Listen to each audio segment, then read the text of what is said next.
La música no solo se apagó, sino que se cortó, dejando el silencio pesado y sofocante que suele preceder a un desastre natural. Mi hermana Chloe, la novia que había pasado el último año controlando cada respiración en este salón, se quedó paralizada con el brazo extendido, su dedo apuntando directamente a mi pecho como un arma cargada. Estaba a punto de gritar, dispuesta a que me echaran por algún desaire imaginario, cuando el hombre más poderoso de la sala se interpuso entre nosotros. Pero el General Sterling, una leyenda de 4 estrellas con ojos de pedernal pulido, no miraba a la novia llorosa. Me miraba a mí. No veía a una dama de honor con un vestido rebajado. Vio algo completamente distinto. Su postura se tensó, un reflejo afinado durante 40 años de servicio, y su voz atravesó la tensión con absoluta claridad. Comandante Vance, no sabía que estaba en el país. Vi cómo el color de Chloe se desvanecía. Su expresión se transformaba de furia justificada en una grotesca máscara de confusión. Mi hermana se pasó 6 meses preparando la lista de invitados perfecta para su boda, examinando a cada acompañante y obsesionándose con el plano de asientos como si fuera un mapa de guerra, pero olvidó una verdad fundamental sobre mi vida. En mi trabajo, no solo nos presentamos en listas, las hacemos. Para entender por qué la sala parecía recién despresurizada, hay que remontarse 48 horas a la cena de bienvenida. El aire estaba impregnado del aroma a lirios caros y un perfeccionismo desesperado mientras Chloe, la indiscutible niña mimada de la familia, me acorralaba cerca del aparador. Parecía frenética, con la mirada fija en la sala para asegurarse de que nadie importante la viera hablar con la decepción familiar. Me agarró del brazo, sus uñas cuidadas clavándose en mi piel, un recordatorio físico de mi lugar en su mundo. No me pedía un favor, estaba emitiendo una orden de alejamiento. «Mira, Elena, quédate en segundo plano este fin de semana», siseó, con esa dulzura familiar y condescendiente que reservaba solo para mí. Señaló con la cabeza la mesa principal donde estaba sentado el General Sterling, con aspecto imponente incluso mientras comía ensalada. «No hables con el general. Trata con gente seria, líderes mundiales. No necesitas saber nada de tus pequeñas solicitudes de soporte técnico ni de cualquier aburrido trabajo de oficina que hagas». Se acercó más, con un susurro tan agudo que me hizo sangrar. «No me humilles intentando parecer lista. No tienes nada en su mundo, ¿de acuerdo?» Ni pestañeé. No retiré el brazo ni le dije que había aterrizado en Dulles hacía 3 horas, directamente de un informe clasificado en el Pentágono sobre una situación en el mar de China Meridional. No mencioné que mi aburrido trabajo de oficina implicaba códigos de autorización que el general estaba esperando. Simplemente la miré a la hermana que había borrado mi identidad por completo para que encajara en su narrativa y asentí estoicamente. Sonrió, satisfecha de haber gestionado con éxito la responsabilidad. Creía que estaba protegiendo al general de mi mediocridad. No se daba cuenta de que se estaba protegiendo a sí misma de la verdad, que la nada con la que creció era en realidad la única persona en la sala autorizada a conocer los secretos del general. Mi madre, Janet, una mujer que consideraba la posición social como un deporte de contacto. Ya estaba haciendo control de daños antes incluso de deshacer la maleta. La oía en el pasillo, de pie junto a mi puerta, explicándole mi existencia a una tía lejana con el tono trágico y silencioso que suele reservarse para los diagnósticos médicos. «Oh, Elena todavía se está encontrando a sí misma», dijo, con una vacilación practicada y precisa, diseñada para despertar la máxima compasión. Describió mi carrera con la misma vaga vergüenza que se usa para una infección por hongos. Desafortunada, fea, pero con suerte temporal para ellos. Trabajaba en un sótano sin ventanas arreglando impresoras para el gobierno, haciendo algún trabajo administrativo con computadoras que era demasiado seco y sencillo para comentarlo en cenas. Me habían construido una cómoda cajita etiquetada como fracaso y reforzaban las paredes cada vez que pronunciaban mi nombre. Fue casi gracioso, una especie de humor oscuro y privado, porque mientras se disculpaban por mi falta de ambición, yo repasaba mentalmente el análisis de señales que había autorizado hacía 6 horas. Vieron a una mujer que no podía distinguir un bolso de sus zapatos. No vieron a un comandante en la oficina de inteligencia naval. Mi vida no se trataba de restablecer contraseñas ni de solucionar problemas con routers Wi-Fi. Se trataba de matrices de evaluación de amenazas y de evitar que la cuenca del Pacífico se incendiara. Guardaba secretos en la cabeza que podrían derrocar a los mismos gobiernos sobre los que las amigas de mi hermana debatían mientras tomaban cócteles. La desconexión era tan grande que me daba vértigo. Vivía 2 vidas, y la que realmente importaba, aquella en la que inspiraba respeto y miedo, era la que debía mantener invisible para quienes decían conocerme mejor. El absurdo alcanzó su punto álgido la mañana de la cena de ensayo. La crisis del momento eran las servilletas, en concreto el tono ruborizado versus la timidez. Chloe estaba en el centro de la suite del hotel, hiperventilando porque el servicio de mantelería había enviado el tono equivocado. ¡Qué desastre!, gritó, con la voz quebrada por la desesperación, como si el color de la tela fuera a engullir personalmente su matrimonio. Mi madre la abanicaba, murmurándole tonterías tranquilizadoras mientras mi padre le extendía un cheque para que el problema desapareciera. Me quedé en un rincón con un vaso de agua tibia en la mano, viéndolos desenrollarse sobre una tela doblada. Pensé en los cumpleaños que se perdieron, en las graduaciones que se saltaron por estar ocupados en el trabajo, y ahora aquí estaban, parando el mundo por una servilleta. Me disculpé y salí a la humedad del estacionamiento del hotel, no para llorar, sino para atender una llamada en mi línea segura. El cambio en mi actitud fue instantáneo. La incómoda hermana desapareció, reemplazada por el oficial. Me apoyé en un coche de alquiler, revisando el perímetro por costumbre, y escuché el informe de situación. Estábamos coordinando una operación de libertad de navegación en una zona en disputa, y la ventana se cerraba rápidamente. «Dígale al almirante que el paquete está seguro», dije, con la voz bajando a esa precisión serena y letal que aterrorizaba a los oficiales subalternos. «Estoy en la sombra hasta el lunes». Inicié la extracción de activos de nivel 5 si la línea base cambia. Colgué, mirando el asfalto manchado de aceite. Dentro, mi hermana lloraba sobre la ropa de cama. Fuera, acababa de mover un pectoral que aseguraría que la séptima flota no cayera en una trampa. Al volver a entrar, corrí hacia Mark, el novio, un hombre que parecía decente, pero que siempre le tenía miedo al huracán con el que se casaba. Me miró con esa mirada de lástima que había llegado a despreciar, la mirada que le dedicas a un perro callejero que no piensas adoptar. «Oye, Elena», dijo, bajando la voz con aire de complicidad, «mira a mi papá, llega esta noche». Cambió de postura, visiblemente incómodo, intentando hacerme un favor. Es intenso, un militar, no soporta a los tontos, ¿sabes? Quizás deberías mantenerte alejado, como dijo Chloe. No intentaba ser cruel, intentaba salvarme de lo que supuso que sería una masacre. Se creyó la historia de la oveja negra al por mayor porque, ¿por qué no iba a hacerlo?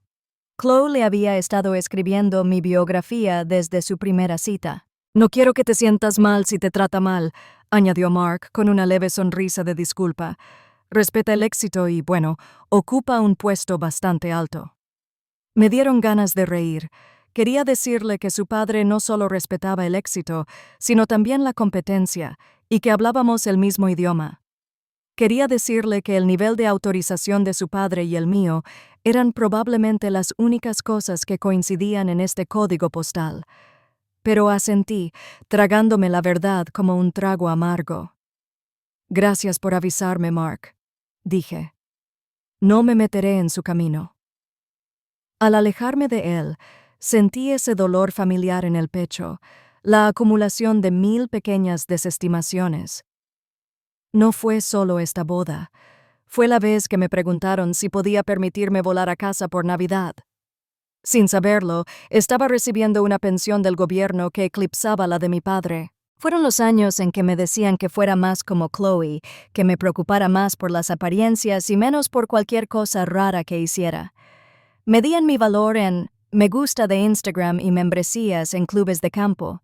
Yo lo medía en vidas salvadas y silencio guardado. Era un fantasma en mi propia familia, rondando los límites de su vida ideal. Los protegía de un mundo al que estaban demasiado absortos en sí mismos como para temer.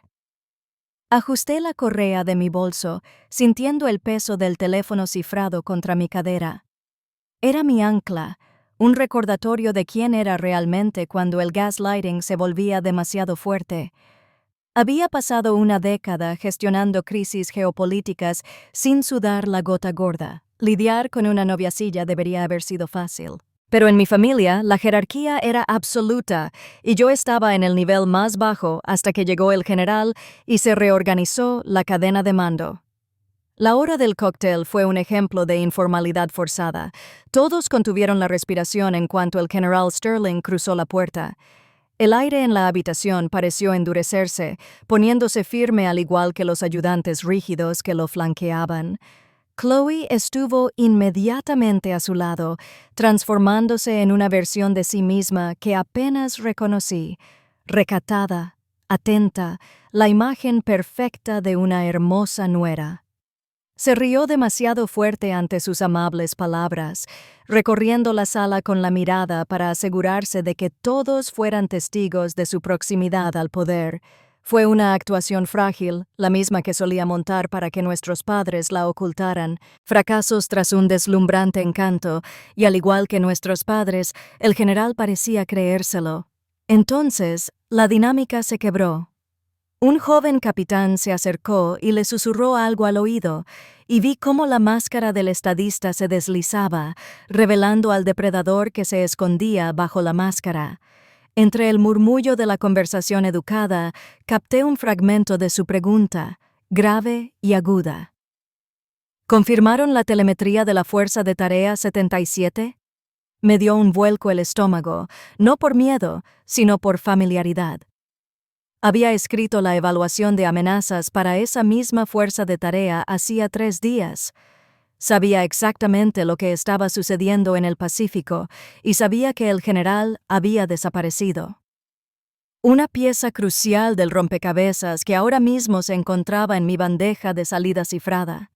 Mi instinto me decía que debía dar un paso al frente, pero décadas de entrenamiento hicieron efecto. No se interrumpe a un general, hay que esperar la oportunidad. Lo vi tocar el teléfono, con la frustración marcando profundamente su frente, y tomé una decisión silenciosa. Ya no iba a hacerme la tonta. Si me preguntaba, le respondería. No como el fracaso familiar, sino como el comandante Vance. Bebí un sorbo de agua con gas, con la mirada fija en él, calculando el momento exacto en que la falta de información lo obligaría a buscar una línea segura, pero Chloe, siempre la guardiana de sus propias inseguridades, interceptó mi línea de visión. Se materializó frente a mí, bloqueándome la vista con una sonrisa frenética y congelada. Te vi mirando, siseó, con voz baja y venenosa. Ni lo pienses, no quiere hablar contigo. Ve a revisar el plano de asientos. Haz algo útil por una vez. Era el mismo tono que usaba cuando éramos niños, exigiendo que limpiara sus desastres mientras ella se atribuía el mérito. No discutí.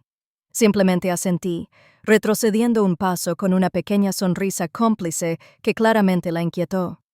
No vio al hombre que estaba justo detrás del general, un mayor al que había informado en el Pentágono el mes pasado. Basta con mirarlo 2 veces. Mientras observaba la sala, se dio un golpecito en la corbata, en un sutil reconocimiento, y bajó la vista hacia su teléfono. Chloe se marchó, satisfecha de haber devuelto al perro a su jaula, sin percatarse de que la puerta ya estaba abierta. Chloe pensó que podría darme órdenes como si fuera un proveedor de catering. No sabía que el hombre que estaba junto al general me acababa de enviar un mensaje. «Comandante, ¿es usted?» El anciano pide un informe de situación. Acababan de entregarme la invitación a la reunión real. El salón de recepciones era un campo de batalla de egos, y el General Sterling era la posición privilegiada que todos ansiaban conquistar. Mi hermana prácticamente lo arrastraba del codo, desfilándolo entre los arreglos florales como si no hubiera planeado la invasión de países enteros. Yo estaba de pie junto a una columna de mármol, bebiendo un vaso de agua con gas e intentando hacerme lo más pequeña posible, una táctica de supervivencia que había perfeccionado durante 20 años siendo la niña de más.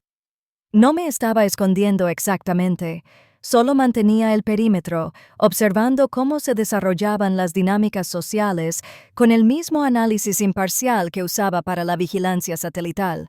Pero en una habitación tan pequeña, la colisión era inevitable. Chloe se giró y sus ojos se posaron en mí. La máscara de novia ruborizada y benévola se desvaneció al instante, reemplazada por la mueca de desprecio de la niña dorada que sentía que su atención se veía amenazada. Acortó la distancia entre nosotras en 3 zancadas agresivas, arrastrando al general como si fuera un apoyo. «Te dije que nos dieras espacio», siseó, con la voz lo suficientemente alta para que las mesas cercanas la oyeran, pero lo suficientemente baja para mantener la ilusión de intimidad. Se giró hacia el general, su voz destilando esa falsa dulzura de disculpa que siempre me revolvía el estómago, el mismo tono que usaba para explicarles a sus amigas por qué no era dama de honor. «General, lo siento mucho. Mi hermana es un poco torpe socialmente. No entiende de límites. Elena, vete». Sentí un calor familiar subirme al pecho. No era ira, sino una resignación cansada. Era mi cuenta regresiva, un poco más fuerte. Pensé en las vacaciones perdidas que pasé en un búnker mientras se burlaban de mi ausencia, las veces que pusieron los ojos en blanco cuando les dije que no podía hablar de trabajo, cada chiste sobre soporte técnico que me habían hecho mientras rastreaba activos nucleares. Empecé a darme la vuelta, lista para retirarme a las sombras como siempre, pero el general no se movió. No estaba mirando la pieza central que Chloe señalaba. Me miraba con una intensidad feroz y calculadora. Ignoró por completo a la novia que lo agarraba del brazo, su mirada clavada en la mía con la intensidad de un objetivo. «¿Elena?», preguntó, su voz cortando el parloteo ambiental como un cuchillo. «Elena Vance». Fue una simple confesión, pero en esa habitación sonó como una bomba. Chloe, incapaz de procesar un mundo donde yo no fuera el fracaso, soltó una risa nerviosa e incrédula. Intentó interponerse entre nosotros, desesperada por recuperar la narrativa que había construido durante toda su vida. «General, debe estar confundido», dijo, poniéndole una mano condescendiente en la manga, con la voz temblorosa por el esfuerzo de mantener el control. «Elena trabaja en soporte informático. Solo arregla computadoras. Está confundida». El general apartó el brazo lenta y deliberadamente. Miró a mi hermana con una frialdad que habría paralizado a un subordinado y luego levantó una mano para silenciarla. «Es comandante de inteligencia naval del 2005. Chloe», dijo, y su voz resonó en el salón de baile, repentinamente silencioso. El murmullo de la multitud se apagó al instante, y si ella fue quien escribió los protocolos de la marea silenciosa, es la razón por la que mi hijo y la mitad de esta sala duermen tranquilos por la noche. Se oía el zumbido del aire acondicionado. Así de silenciosa estaba la habitación. Mis padres, de pie a pocos metros de distancia, con sus copas de vino a medio camino de la boca, parecían haber sido alcanzados por un rayo. El general se volvió hacia mí y me tendió la mano, no como una cortesía social, sino con genuina reverencia profesional. «Nunca esperé encontrar a un estratega de su calibre en una boda», dijo, estrechándome la mano con firmeza, tratándome como a un igual en el campo de batalla. «Tenemos que hablar sobre la situación en la cuenca del Pacífico. ¿Tienes 5 minutos?» Miré a Chloe. Tenía la boca entreabierta, su rostro era un lienzo de conmoción y humillación. El guión que había escrito para nuestras vidas, aquel donde ella era la estrella y yo la utilería, acababa de quedar reducido a cenizas. En ese instante, la decoración de la boda, el vestido, las flores, todo se desvaneció. Solo quedaba la mirada en el rostro de mi hermana al darse cuenta de que no era la mujer más poderosa de la sala. Ni siquiera se acercaba. La burbuja de la recepción nupcial se había roto y el aire se había escapado silbando. Sonaba sospechosamente como si la posición social de mi familia se estuviera desinflando en tiempo real. El general Sterling y yo nos habíamos alejado solo unos metros del grupo principal de invitados, pero nos habíamos transportado a otro continente. Hablamos con la abreviatura rápida de oficiales de inteligencia, siglas y niveles de amenaza que pasaron desapercibidos para los invitados achispados que estaban cerca. Preguntó sobre la logística de la extracción que yo había autorizado. Le di las cifras sin adornos. Durante 5 minutos no fui una dama de honor, ni una hija, ni una hermana. Era un valor, era una noble. Y por primera vez en mi vida, en una sala llena de personas que compartían mi ADN, me sentí completamente vista. Sentía la mirada profunda y desconcertada de la familia del novio quemándome el rostro. Me observaban con una mezcla de asombro y confusión, reevaluando cada interacción que habíamos tenido en los últimos 2 días, pero el verdadero espectáculo estaba sucediendo justo a mi izquierda. Chloe estaba frenética, agitando las manos como pájaros atrapados mientras intentaba explicarle lo inexplicable a Mark. Capté fragmentos de sus susurros desesperados, el siseo frenético de una narración que se derrumbaba por su propio peso. No lo sabía. Nunca me cuenta nada. ¿Cómo iba a saberlo? La ironía era tan intensa que casi me ahogaba. Estaba enfadada porque no le había contado nada de mi vida, olvidando convenientemente que cada vez que intentaba hablar durante los últimos 10 años, me interrumpía para hablar de un arreglo floral o un ascenso que no me importaba. Me había exigido silencio, y ahora la aterraba la intensidad de mis palabras. Cuando el general finalmente se disculpó para hacer una llamada, me saludó con un respetuoso asentimiento. Eso valió más que 1000 abrazos de mi madre. Mi padre vio su oportunidad. Se acercó a mí lentamente, sosteniendo su copa de vino como un escudo, con el ceño fruncido y desconcertado. Me miró como si fuera una desconocida que acababa de colarse en una fiesta, no la hija que él había criado. Se aclaró la garganta mirando a su alrededor para ver si alguien importante nos observaba antes, haciendo la pregunta que llevaba escrita en la frente durante los últimos 20 minutos. «Helena», empezó con voz hueca, «¿por qué no nos dijiste que eras importante?» La palabra quedó suspendida en el aire entre nosotros. Importante. Ni exitosa, ni feliz, ni segura. Importante.